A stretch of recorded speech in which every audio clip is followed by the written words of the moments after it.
I'm Rita McGrath, a professor of strategy and innovation at Columbia Business School in the city of New York. So one of the interesting changes that we've seen in strategy in the last maybe 25 years has been a real shift from a traditional model where you said you either have buyers or you have suppliers and they're very clearly demarcated, or you have competitors. And what we're seeing today is those boundaries have become very blurry. As the cost of collaborating gets less and less expensive, it becomes more and more possible to collaborate. I would also argue that a lot of consumers are now really expecting to be able to co-create the experiences they're consuming. So we're seeing a shift from products, basically, to experiences, many of which are almost co-created or co-designed by the people that are using them. And I think that's an interesting new dynamic with respect to how we think about collaboration.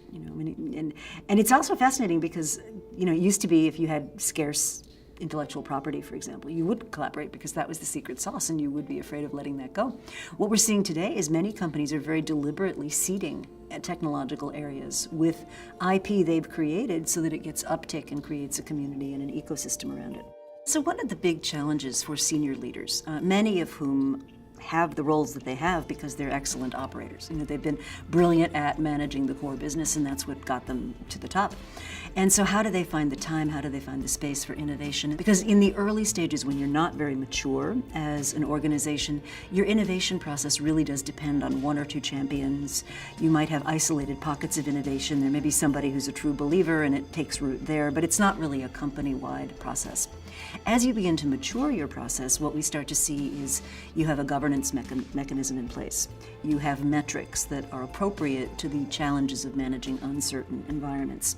You start to see specific funding mechanisms set aside so that innovations are supported. Now, to get to that level, right, you've got to be able to set aside the time, the resources, manage the portfolio, make it a real commitment to doing that. What you want to be thinking about is building innovation as a proficiency. So let me give an analogy. 50 years ago, if I had said to a company, tell me about your quality process, right? People would have said, oh, well, we've got inspectors, we hire really good people, and we have these training courses that we run. But nobody would have said there's an actual science to quality, right? And so that was a set of proficiencies we had to learn. And I think innovation today is at that early stage. We're still relying on unique individuals, and we're doing some training, and we're sending people to Silicon Valley and so forth, but we're not really taking it on board as something that's got to be an actual process, as systematic as anything else you do.